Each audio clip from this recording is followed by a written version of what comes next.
Hello, this is December's Calm, and I'm going to be doing a beginner guide to the Terran race for Starbow. So at the start, you'll notice one important thing. We do have the orbital command here. It's 125 minerals, except as soon as you start the game, you might not be wanting to get it as soon as you get your barracks, like in StarCraft 2. You don't drop a meal, and I will explain that in a second. So, wall-off's always pretty good. We're going to be building stuff as we get the units out, and I'll go buy them as soon as we get to them. But your orbital command doesn't drop mules, which returns like an immediate bam 400 minerals, so it like gives you that income like super quick. Instead, you want to think a little more carefully about it, as it does only drop SCVs. Against Protoss, like here's some quick openers. Against Protoss, you might want to get a bunker like here, or at the ramp, and just focus on getting that first tank out, and then eventually siege. Mech is a pretty solid strat versus Protoss, especially if you're a beginner. Against Zerg, you can do some early bio push-outs, and then be safe with turrets and tech to irradiate. Get a lot of bio units out. That's always an okay thing to start with. And TVT is pretty crazy. Goliaths are awesome, dropships are awesome, mech is awesome. You can even make some marauders work. That might be a little more difficult if you're a beginner. So that sort of stuff going on. So as we get this set up, I will start going into the units, actually, and we can let the fun begin. I don't have enough minerals, guys. Alright, so let's start with the barracks. Well, actually, we'll get that morphin. Let's start with the barracks. So we have a couple units we see here. We have the Marine, our all-purpose unit. Very reminiscent of the StarCraft 2 Marine. A little more agile than our old-school Brood War Marine. This is your tried-and-true soldier. No major changes here. One thing I will issue a worry about is it is quite fragile to lurkers, so just be on the lookout for that, where you can build just Marines versus Banelings and just split forever, where just running them into lurker fire is like as traumatic as it sounds, unless you do some shenanigans.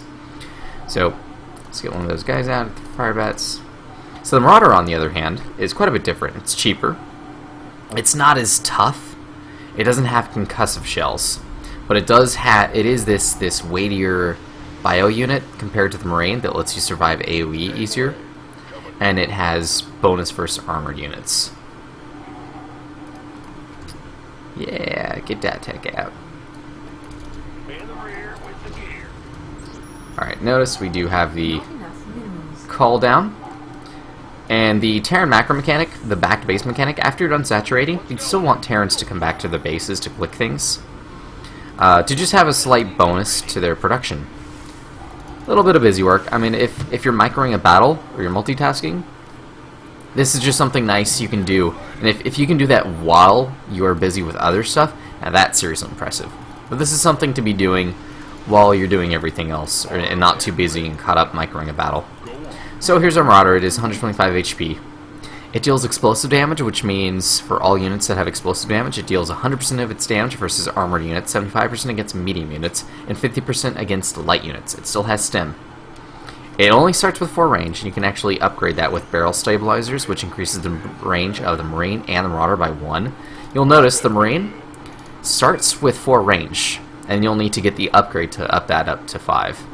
And it's really good against things like vultures, Dragoons, anything that it just needs that little bit to catch up to their range to be more effective. And here we see this firebat go off. This is your tried and true anti-Ling unit for the Bioforce.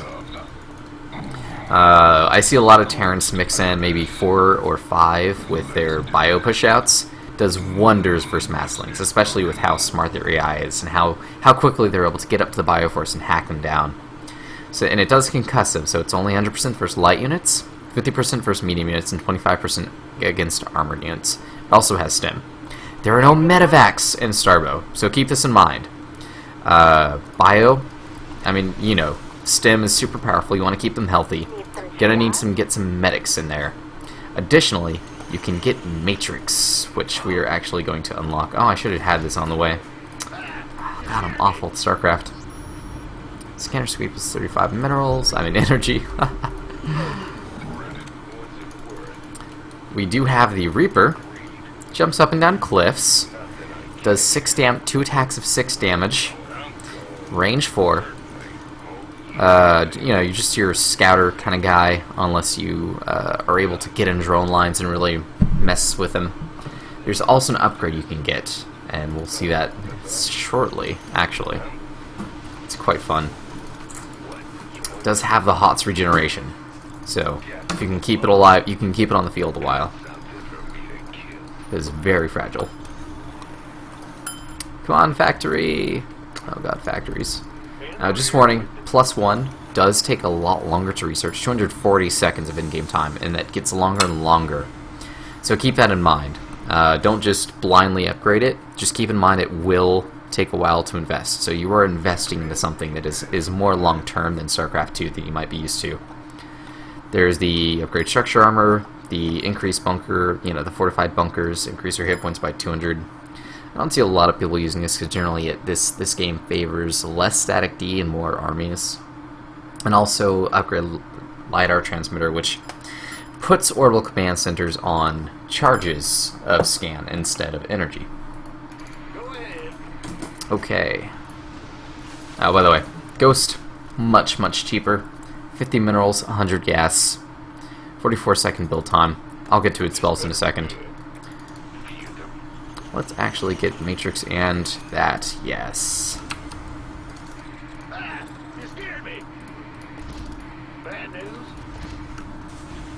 By the way, okay, yeah, we'll finish talking about Bio first.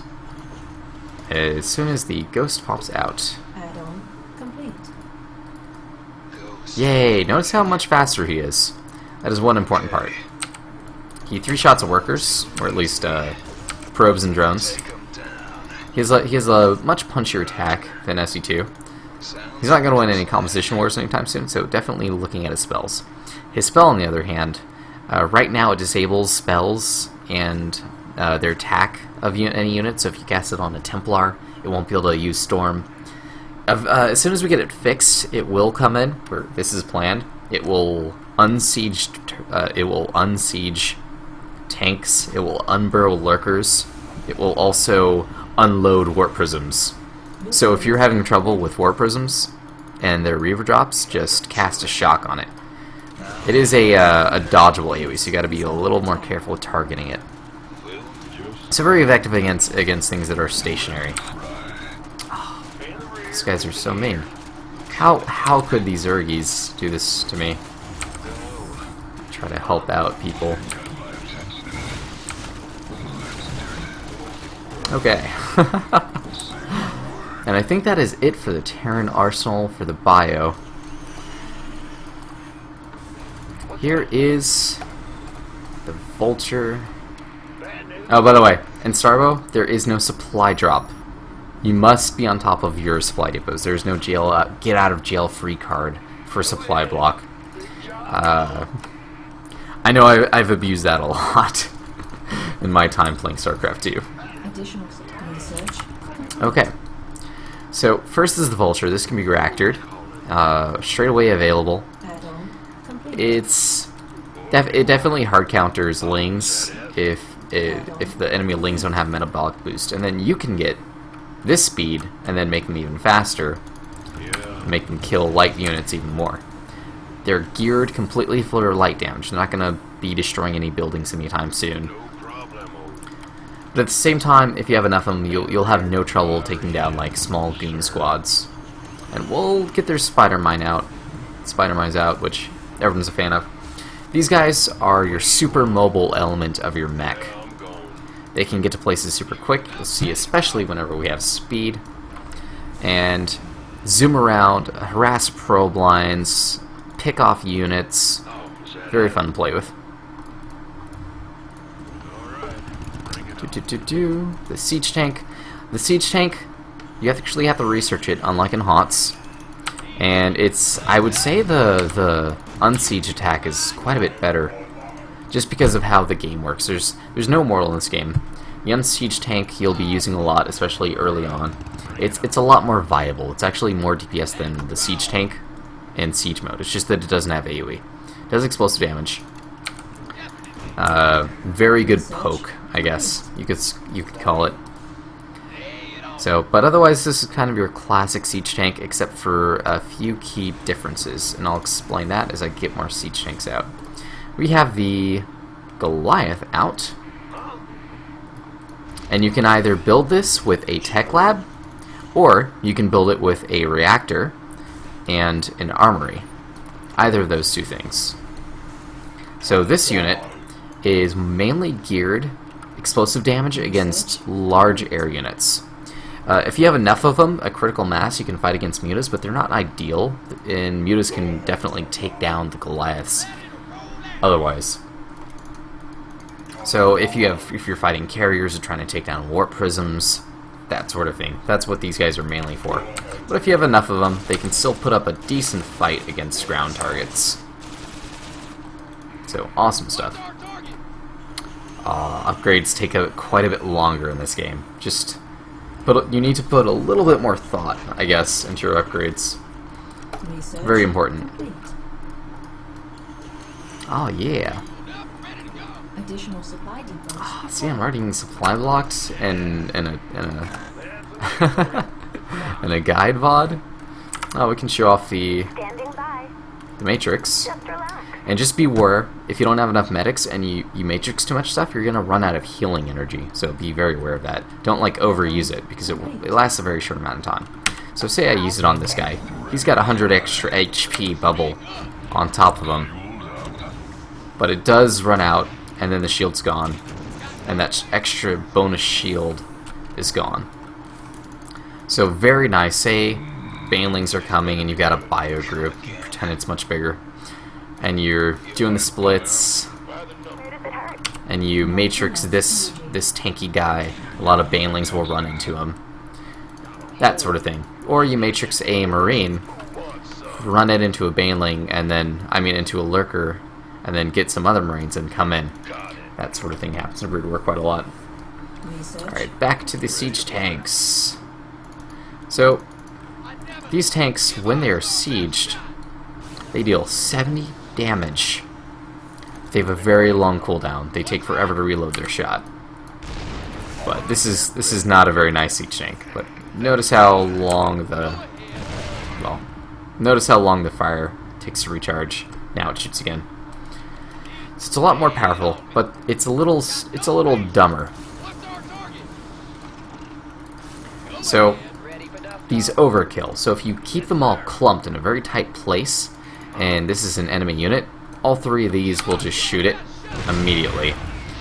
Even if one of them will kill them. Like in SC2, if 2 siege tanks will take out a unit that runs into fire, the rest of the tanks will not fire at it. But these guys, if you have 10 tanks and 1 zealot comes into range, they'll all shoot, and then say there's 10 zealots behind them. Those zealots will all run in and attack the tanks. So ideally, you want to spread these out a little more than you would in StarCraft 2, where you can be fine and get away with just kind of clumping them all up. And especially with the prevalence of Splash, you definitely want to spread these guys out. Maybe sprinkle some missile turrets on top of your mech. Research complete. That sort of thing. So the Vulture, notice how extremely fast it is. We're actually gonna find out where they live. Dude. Oh, I found out where they live.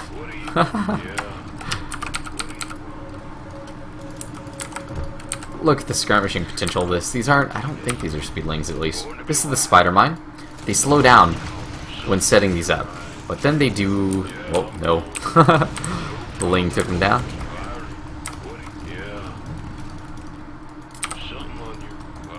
So this is Spider-Man. I'm gonna actually just lure Ling into it. So notice how amazing these vultures are at shredding mineral lines, especially if you get a bunch of them. You just clean them straight up. Oh, come on, Lings. They need to see the spider mines. They need to see the spider mines. Okay, we'll put one here. Nope. God dang it. It will not cooperate. I should have set up a map for this. Come on, Spider-Man. Takes a bit to set up. And once it does go off, it's kind of like a widow mine. They don't target vultures, hovering units, so they won't target workers. So do keep that in mind. But they are very powerful, especially if large groups of units accidentally trigger them. Okay. This is the Banshee. This is the Viking. We're going to go ahead and increase the range of the Banshee by 2 with this upgrade. Very powerful. The Banshee is a little more agile than its SE2 counterpart, but a little less punchy. And its cloak mechanic also works differently. It starts with cloak. It's on a cooldown. It'll cloak for this amount of time, that short, brief cooldown, so it's no energy. Notice how easier it shoots, how much easier it shoots. Micro's a little bit better than SE2 Banshee. It's also a lot faster, so you can escape from enemy targets easier. And if you want to escape, or go in for some damage, cloak, and then get out of there. And here, we have the Viking. We're going to actually increase the Viking speed with that upgrade. Also, the fusion core is kind of like the last set of tech we have to get the science vessel and the battle cruiser. There's no science facility for you BW players. Here is the Viking. It's quite a bit faster than the SE2 Viking, and it also has a little bit of splash. 25% of its damage is dealt in splash. It deals 8 damage in 2 shots of those. So it's a nice support element against mutas. It doesn't hard counter them. It's a very nice support element. And if you get a big enough flock of Vikings and the speed, then I'd say then if you micro them, then yeah, they do a lot versus mutas. But this is your general anti-air unit, air-based unit. Don't build them against like battle cruisers. They're not SE2 Vikings. They don't like hard counter battle cruisers. They're better for shutting down air units that can't fight back with them, or kiting air units. So say they have mutaclumps, and they're a great support element against that. And I'll show you their actual speed as soon as that upgrade finishes. Irradiate, EMP, generation. Oh, okay. Let's go ahead and get... So we have an upgrade on the dropship, which is kind of like the medevac, except it doesn't heal. Due to the map design, dropship capability is something that should really be a lot more expensive in investment. Loud and clear. And it does have Ignite Afterburners, and then you can upgrade it to be able to drop a sieged up tank, so I'd be able to pick that up if I had the upgrade, which is the Research Enhanced Gravity Lifters. We're going to get ahead and get Irradiate and EMP Shockwave for the Science Vessel, and that sure went on. Also, the Goliath does have a range upgrade on the Tech Lab. Sorry, I forgot to tell you about that. Picking up or dropping off. Alright. So yeah, a different feeling. It gets shot off a little bit faster. A little more mobile, especially when it has its upgrade. But it's not like you build it to counter mass air units. So you can use it against warp prisons, you can use it against mutas as a support element. But just don't use it to counter light carriers. That's what the Goliath you would use it for. Alright. Oh, I forgot to build it. I'm so silly. This is the first time I've done a guide. I should really just have everything set up next time I do this. My apologies.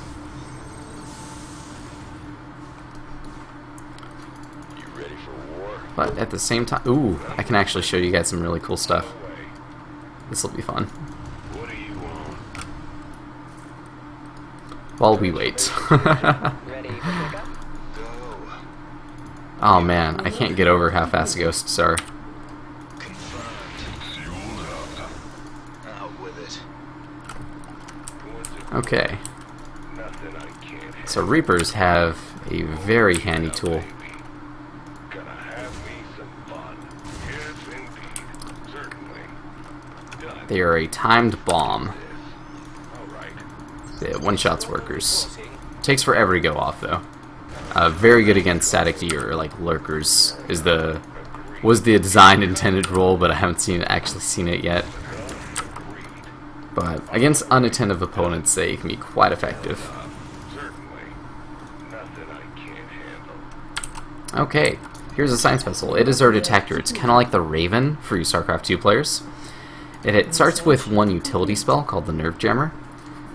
You cast it, it will make this big green field, and everything on the field deals 75% less damage. For barrier units, it's significantly less.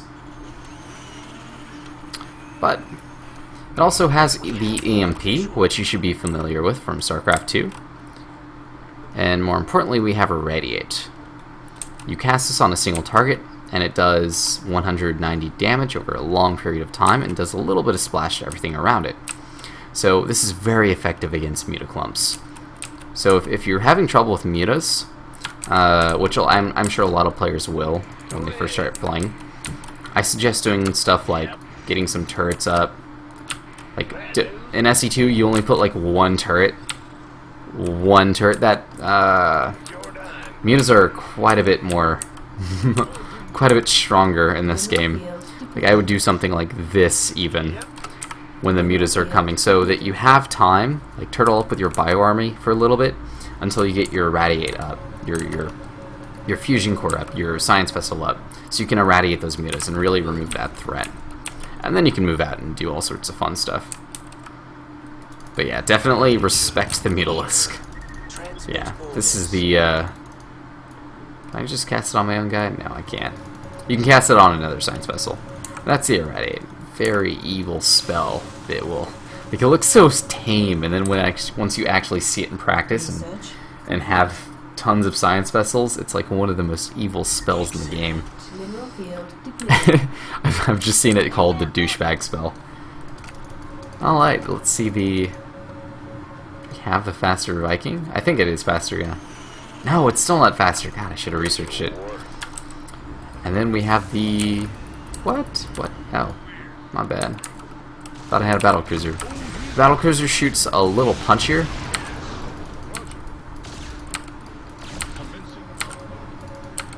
So you can micro it a little bit more. It also has a Mato upgrade. And the new... this is from the campaign, the warp drive. I think that's about it. If anyone has any new questions, I think Terran's pretty straightforward. Their upgrades are all very, very straightforward. Remember the overcharge mechanic. Very useful. And increasing the production of your stuff. Yeah, I think that should do it. If you guys have any questions, give me some comments on the video, and I will do my best to answer them. Oh, okay, I will explain the fundamentals of the game, like with how economy works and stuff, in a different video. I hope this helped for anybody who's like trying to just get a quick start guide real quick to learn Starbow and just got a brief introduction to the units. Alright guys, take care.